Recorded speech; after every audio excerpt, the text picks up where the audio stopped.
কিছুই তো দেখতে পাচ্ছি না। রাখতে হবে চেল্লাও।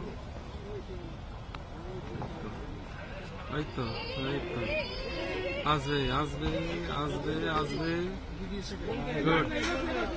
গুড।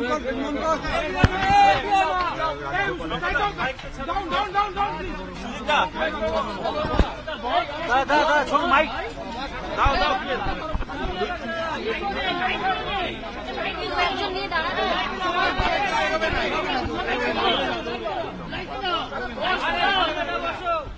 সে বলবেন পায়ে চেপে তো কাটতে হবে।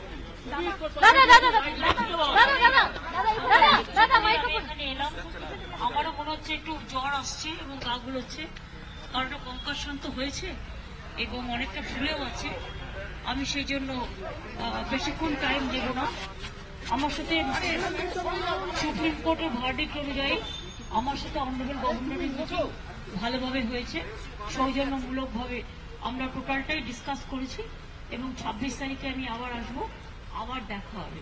আমি এটুকু তোমাদের বলে গেলাম।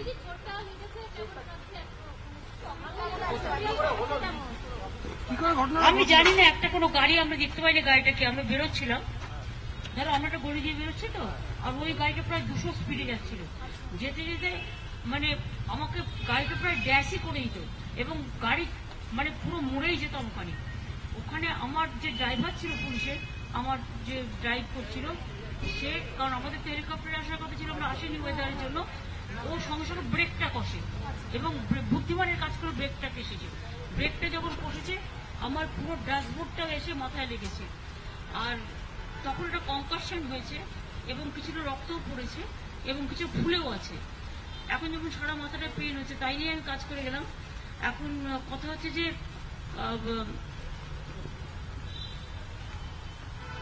গাড়িটা যদি কাজটা খোলা ছিল আমার, কারণ আমি পাবলিক মিট করতে করতে আসি যখন লোক দাঁড়িয়ে থাকে, কাজটা যদি বন্ধ থাকতো তাহলে ওই ড্যাশবোর্ডটা কাজ শুদ্ধ পুরো আমার সারা শরীরে যুক্ত হয়ে যেত এবং গাড়িটা কিন্তু চুরমার হয়ে যেত।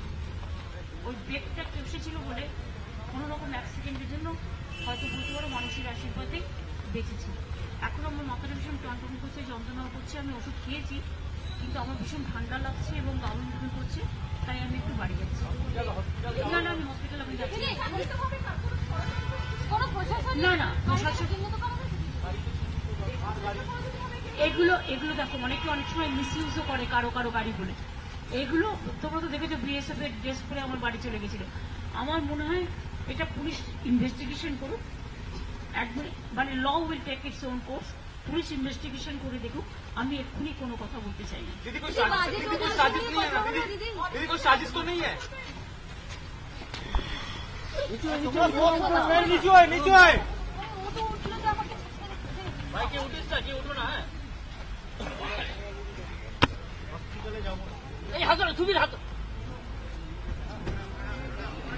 यार